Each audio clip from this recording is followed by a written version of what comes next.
La historia de esta ciudad es súper rica y tiene un montón de mujeres destacadas, pero vamos a empezar por Hannah Arendt. Hannah fue una destacadísima pensadora teórica política del siglo XX. Si bien nació en Hannover en 1906, falleció en Nueva York, pero vivió en Berlín en una etapa muy crítica de su vida. Hannah era una mujer judía, por ende cuando asciende el nazismo en Alemania, ella es encarcelada durante 8 días por la Gestapo y una vez que es liberada se va a Francia y luego a Estados Unidos. Obviamente que estos hechos tuvieron un impacto mega significativo para una pensadora como Hannah, y trabajó mucho su pensamiento sobre la política y sobre todo la violencia.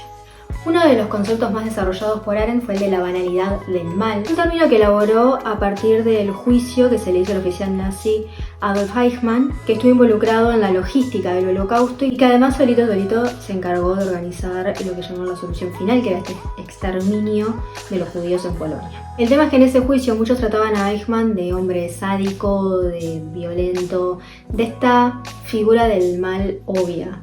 Y para Hannah era todo lo contrario. Para Hannah el mal de Eichmann radicaba en su normalidad.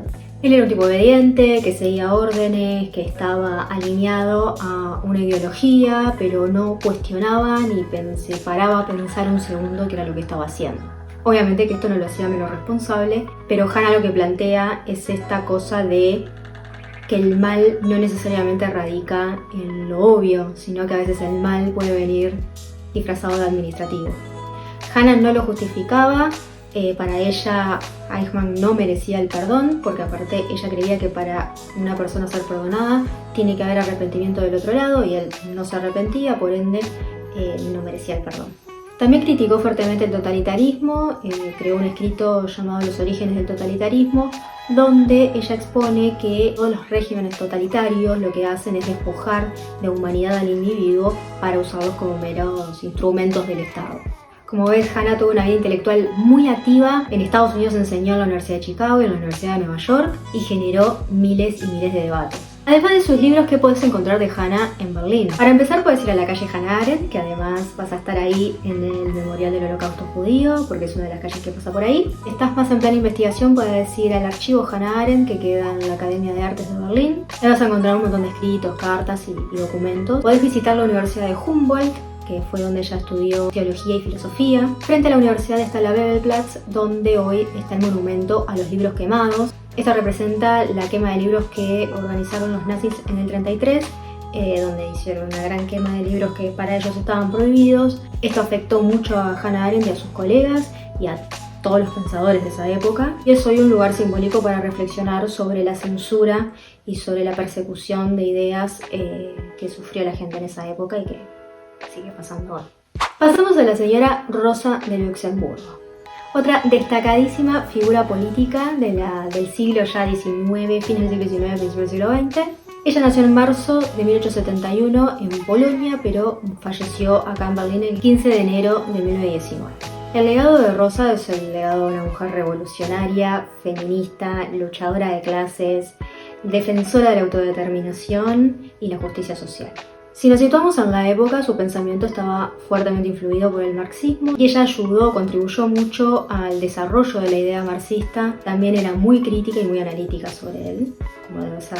Su enfoque fue sobre todo en la lucha de clases y en la importancia de la acción como masa política de la clase trabajadora, ¿no? Para ella el socialismo y la lucha de clases y esta revolución solo podía ocurrir con la participación activa de la clase trabajadora.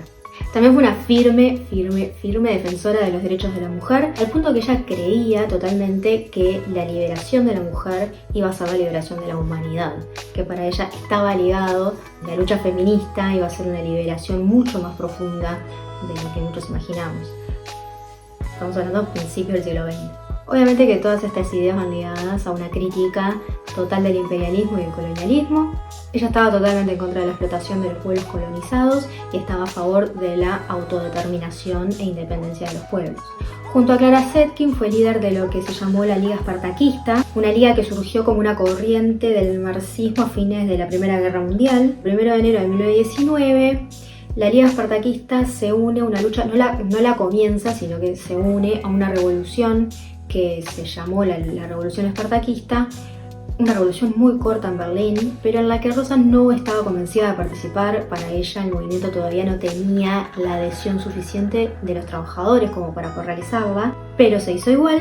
El levantamiento espartaquista fue derrotado por fuerzas combinadas del Partido Socialdemócrata, lo que quedaba del ejército alemán y los grupos paramilitares, que eran los Freikorps, que si bien eran de extrema derecha, estaban al servicio del canciller. Rosa de Luxemburgo es asesinada por los Freikorps y arrojada a un río con solo 47 años. Y con esto quiero hacer un comentario personal. Yo creo que las figuras como Rosa de Luxemburgo es necesario mantenerlas vivas, mantenerlas presentes, y cualquiera de las mujeres de las que voy a hablar hoy, pero sobre todo estas personas que están tan ligadas a una idea política. Yo creo que hoy no nos estamos dando el permiso de investigar, de analizar, por más que no creamos, por más que no nos convenza, por más que estemos totalmente en contra de una ideología u otra, no necesariamente tenemos que anular los pensamientos de otro. Creo que el mal de este siglo no viene de manera obvia en muchas zonas del mundo.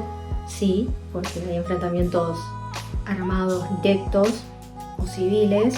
Creo que este siglo viene disfrazado de un fuerte juicio y un fuerte juicio de valor sobre cada cosa que pasa en este mundo. Y estás de un lado o del otro. Esta polarización extrema que está sucediendo es el resultado de la ignorancia. Y sí, creo que en esta época el mal es una ignorancia que además nos está quitando algo tan rico como es el pensamiento crítico. Pero bueno, sea cual sea tu idea, tu pensamiento, te invito a leer, a escuchar a Rosa de Luxemburgo. Si no te va a leer, hay un montón de películas que se hicieron sobre ella, y a todas estas mujeres también de las que te estoy hablando, creo que está bueno darle una revisada.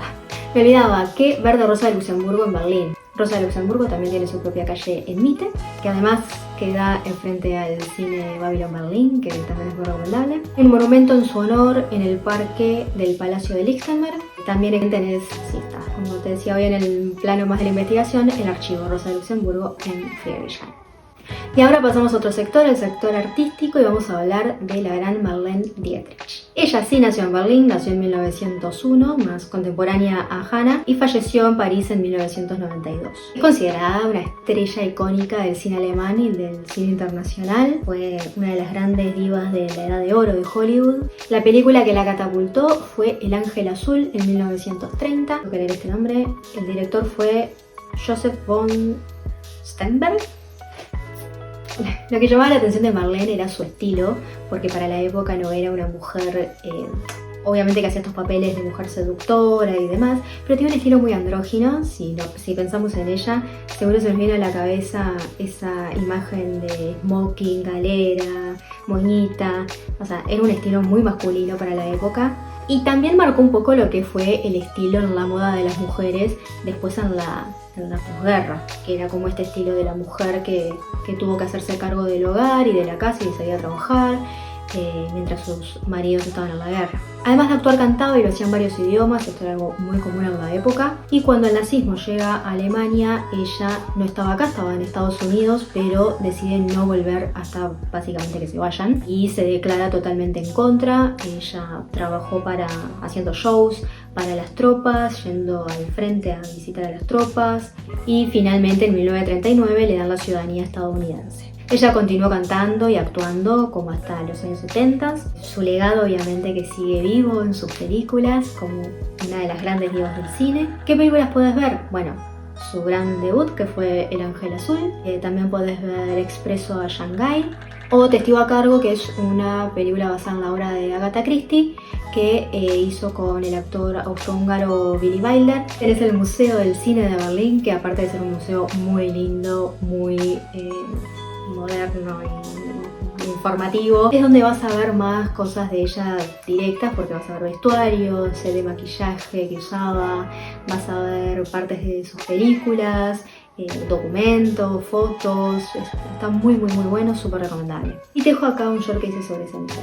Y llegamos a nuestra última protagonista de este video, y es la señora artista Käthe Kollwitz. Käthe fue una persona súper especial, muy marcada por el dolor. Fue una mujer que supo capturar la profundidad del ser humano, básicamente. Ella exploró técnicas de dibujo, grabado y escultura. Nació en 1867, o sea, contemporánea a Rosa de Luxemburgo, en lo que era Rusia, pero vivió en Berlín. Se convirtió en una figura del expresionismo y del realismo socialista en el arte. ¿Por qué realismo socialista? Porque ella abordaba temas como la pobreza, la guerra, la injusticia social. Es una obra, como decía, marcada mucho por el dolor y por la tragedia personal. Ella en la Primera Guerra Mundial pierde a su hijo Peter, y esto la marca profundamente. Y en una serie de grabados llamados La Guerra, ella ahí se sumerge a explorar el dolor específico de este tipo de conflictos. Se oponía abiertamente a la guerra y esto para nada la hizo una artista popular, todo lo contrario. Aún así, en 1919, en el año que Rosa Luxemburgo fallece, ella es nombrada miembro de la Academia de Artes de Prusia, siendo la primera mujer en ejercer un cargo en ese lugar. Continúa con este cargo hasta 1933, cuando ella y un montón de sus colegas son obligados a renunciar cuando ascienden así. Durante esta época, ella decir que fustigada es poco, fue muy perseguida, fue marcada como arte degenerado. Esto era algo que ellos hacían para reírse y burlarse del arte que ellos no consideraban arte heroico. Un ejemplo de esto fue la feria que organizaron en 1937, en realidad organizaron dos ferias simultáneas, una con más de 650 obras de arte, entre ellas obras de Käthe Kollwitz, que no era que los artistas participaban porque querían, sino que fueron obras que ellos básicamente saquearon de galerías, y esta exposición la hicieron con el fin de burlarse y de ridiculizar el arte, poniéndole carteles, riéndose de las obras, cosas así. Y simultáneamente hicieron una feria de arte heroico para demostrar que la gente eso era lo que quería ver, el arte heroico del país. Adivinen a dónde fue la gente. La primera feria llevó más de 2 millones de personas, la otra no llegó ni a medio millón. La vida de Käthe no estuvo para nada fácil. Ella perdió su casa en los bombardeos de Berlín, su casa estudio. Ya había perdido a su hijo en la Primera Guerra Mundial. En la Segunda pierde su casa estudio. En 1940 fallece su marido y ella se oculta en Moritzburg, y es donde fallece en 1945 con 77 años. Como Rosa de Luxemburgo era una mujer políticamente activa y era una mujer política, Käthe el activismo lo ejercía a través de su arte, y esa fue su forma de darle voz a los oprimidos, de crear conciencia social sobre las desigualdades, y a pesar de todas las tragedias y dificultades, ella se convirtió en una artista mega influyente y dejó un legado que continúa vivo en el arte y en lo social.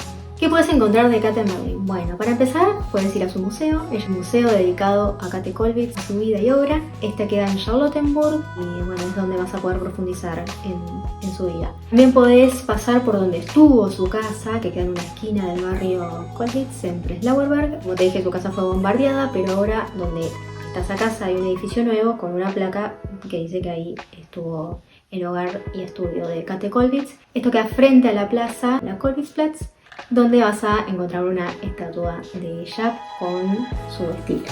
Si llegaste hasta acá, si te gustó la historia de estas 4 mujeres, te pido que te suscribas, que me dejes un comentario. Si quieres que te cuente más historias de mujeres influyentes o de otras personas influyentes de Berlín y Alemania, déjamelo en los comentarios también. Espero que te haya gustado este video y nos vemos el domingo que viene desde esta hermosa ciudad que es Berlín. Que tengas una hermosa semana.